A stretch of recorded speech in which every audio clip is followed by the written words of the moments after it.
Kula nggih nderek teng Kamuksan teng mriku kula badhe sekolah teng SMKI Muhammadiyah.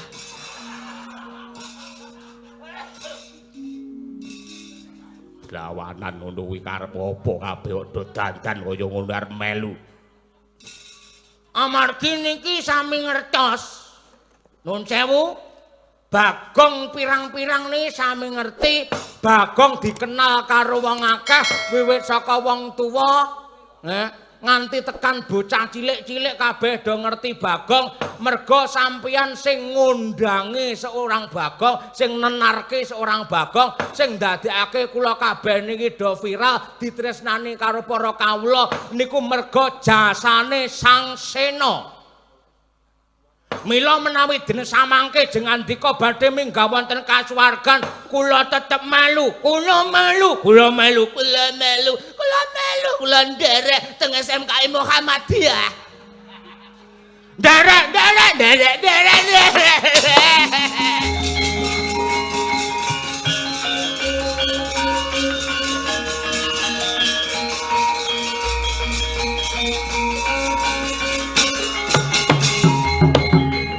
niku iki Bagong gadungan Bagong sing ora nyeni.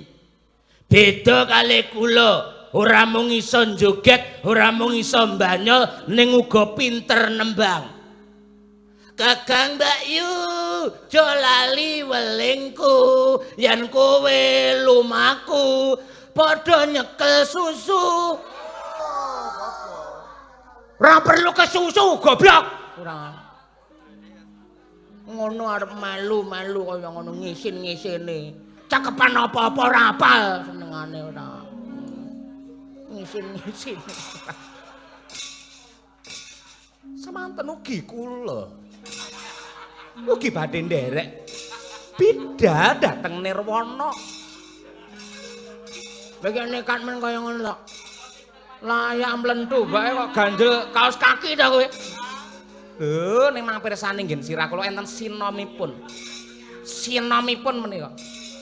Prabu to sinom kaya ngono kula nderek. Ayah melu ayah. Nderek.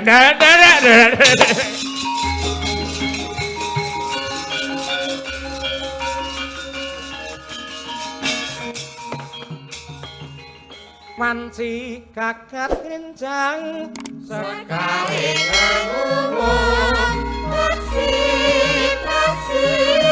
malam Rama arum itu beri troteng taman sari la berciin berindai ikut proses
iki wong sak desa dandan Bagong kabeh karepe piye.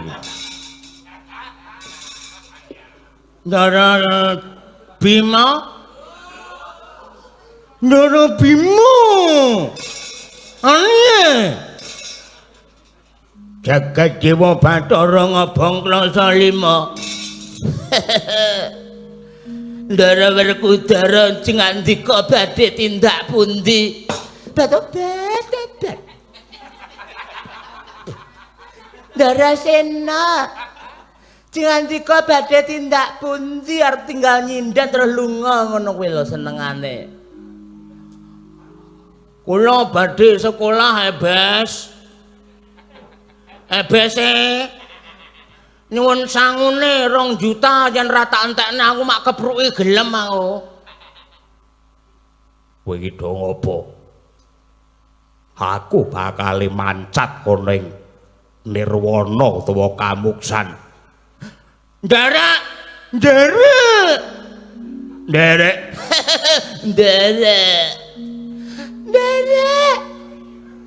Kula nggih nderek teng Kamuksan teng mriku kula badhe sekolah teng SMKI Muhammadiyah.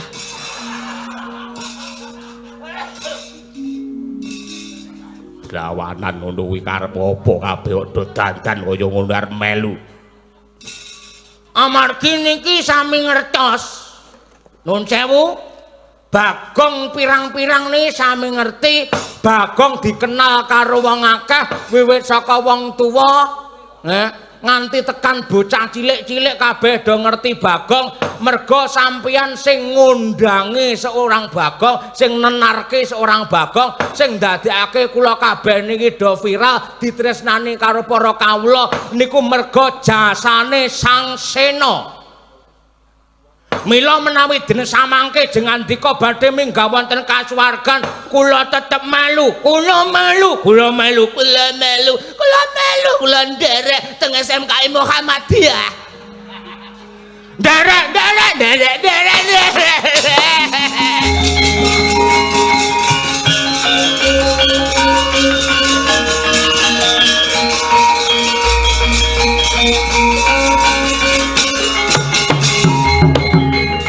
Niku iki Bagong gadungan Bagong sing ora nyeni. Beda kali kula, ora mung iso joget, ora mung iso mbanyol, ning uga pinter nembang. Kakang Mbak Yu, jo lali welingku, yen kowe lumaku, padha nyekel susu. Ora perlu ke susu goblok. Ora ngono arep melu-melu kaya ngono ngisin-ngisine. Cakepan apa-apa ora apal senengane ora. Ngisin-ngisin. Samanten ugi kula. Ugi badhe nderek. Bidal dateng Nirwana. Lagi nekat men kaya ngono to. Layak mlentu bae kok ganjel kaos kaki ta kowe. Ning mampirsane nggih sirah kula enten sinomipun. Sinomipun menika. Ora butuh sinom kaya ngono kula nderek. Ah, ayah melu ayah. Nderek.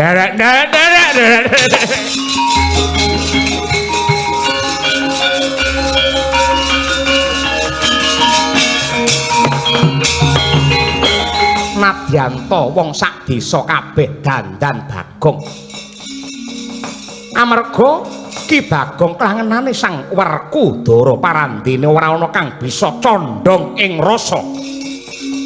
Pramila lon-lonan lumampah Sang Bratasena. Bagong pirang-pirang den singkirake goleki mutiaraning rasa.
Sapa?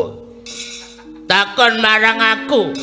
Satya ing unggul pawenang Raden Werkudara.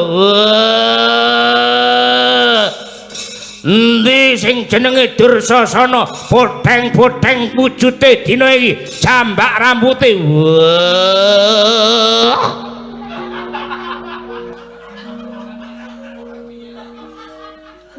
Sing jenenge Werkudara yen wetenge jembling kaya ngono ki ora iso landung ora.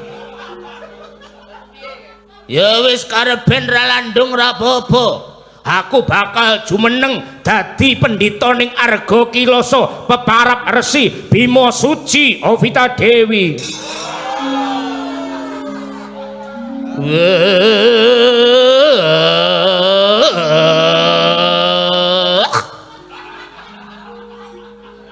Ilane dedekmu entuk, wujudmu entuk.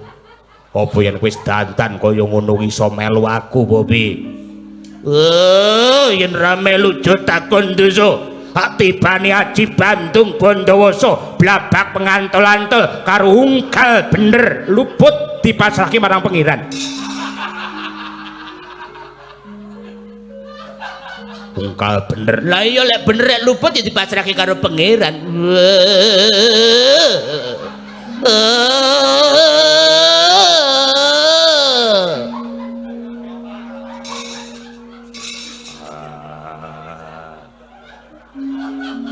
Arep ning ndi?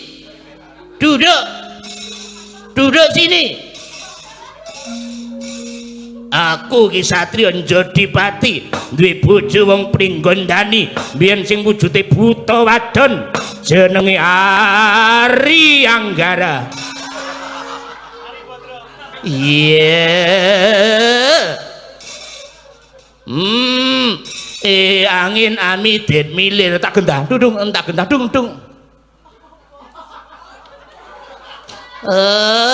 Ngalih.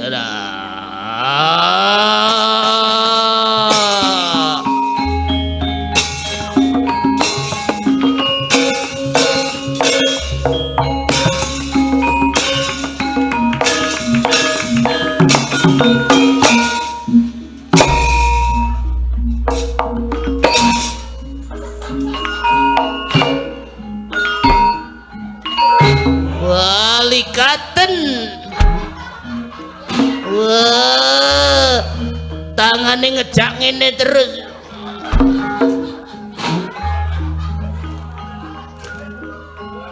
Angin.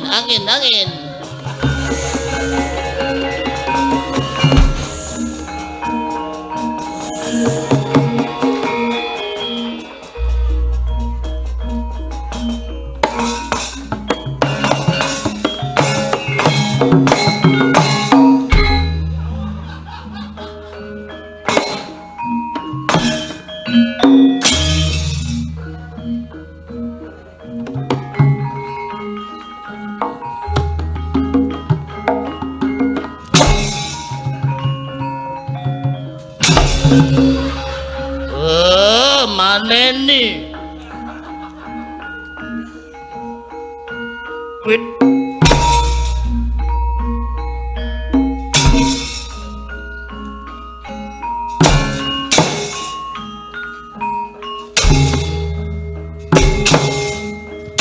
Weh, asmi.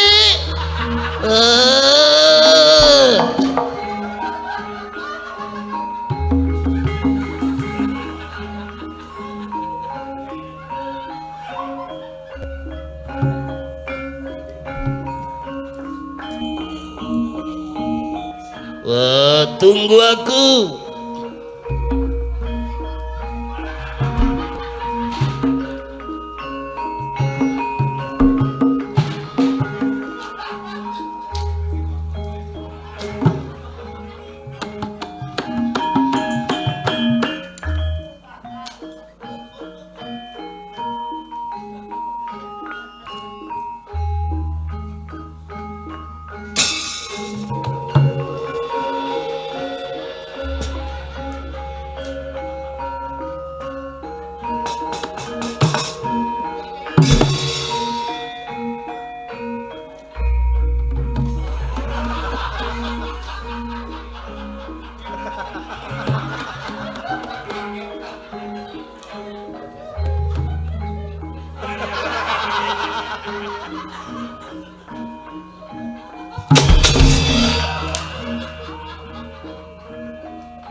jagat iki kaya tak ubengi. Nadyan akeh sing tawa kepengin melu aku. Ning ora ana sing pinter nyenggol batinku kejaba kowe Bagong. Masa sih? Yo, Tenena. tenane. Kowe nang ngendi wae? Mau Bagong pirang-pirang padha baris. Kabeh pengin nderekke aku ning kowe kok ora ana. Sing jenenge barang kian apik kanggone Bagong ora perlu ditawak-tawakke. Barang kian apik nadyan to ndlesep, nadyan to ndelik mesti digoleki wong pirang-pirang, nadyan to nyelempit mesti disenengi wong. Tanpa beda kaya amba.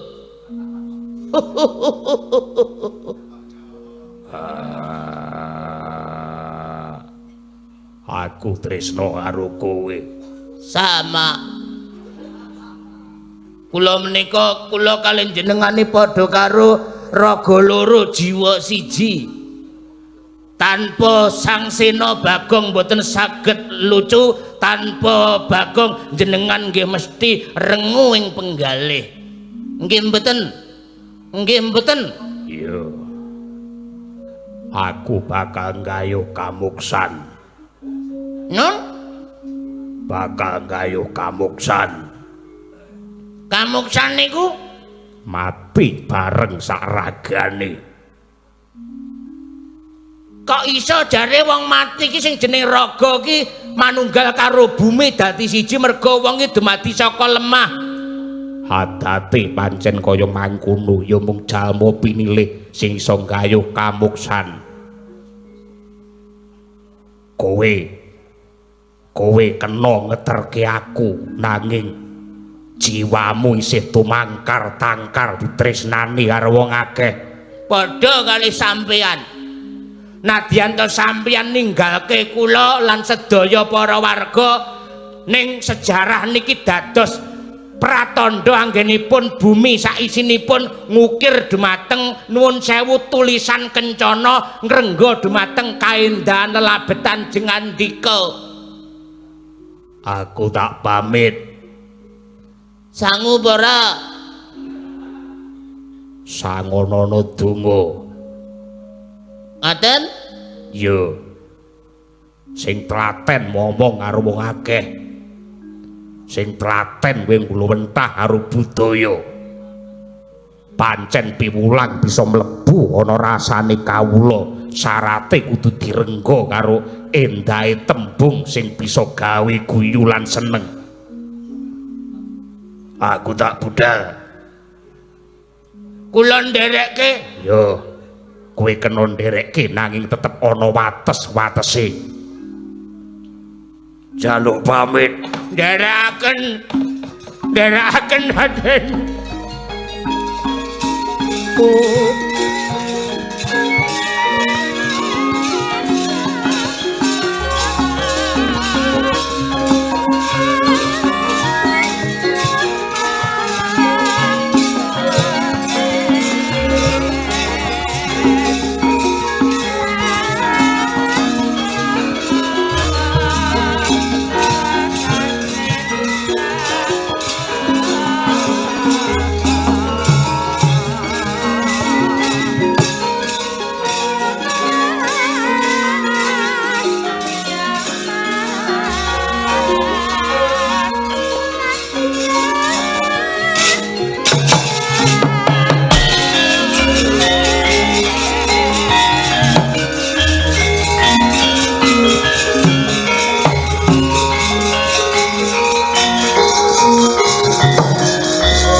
sewu Raden Bratasena. Kula ingkang abdi pun Gajah Sena ingkang nalika semanten saged ruwat panandhang kula lantaran jengandika Raden pramila gandeng samangke jengandika badhe lampah muksa. Mugi wonten lilaning penggalih kula ingkang badhe caos kurmat Gajah Sena ingkang humiring tindak paduka wonten ing kasuwargan langgeng Raden.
Titis tetes tatas tuntas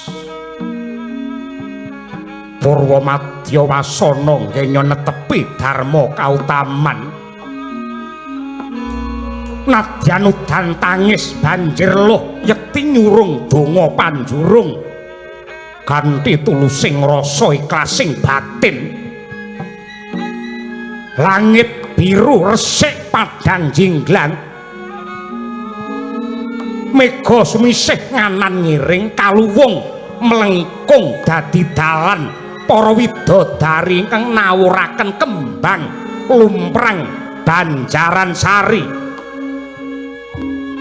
sedaya samya remen gembira mesem marem hamethuk kamuksane sang kusuma bangsa ingkang ayem tentrem jenjem permanem sang sena langgeng ing kasuwargan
Dusun Swargi iki Sena Nugroho mugi langgeng mulya wonten nirwananing Gusti Allah.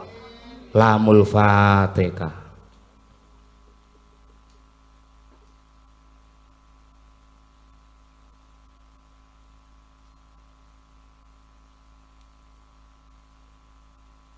Amin ya rabbal alamin. Matur nuwun rahayu ing sami pinanggih. Wassalamualaikum warahmatullahi wabarakatuh.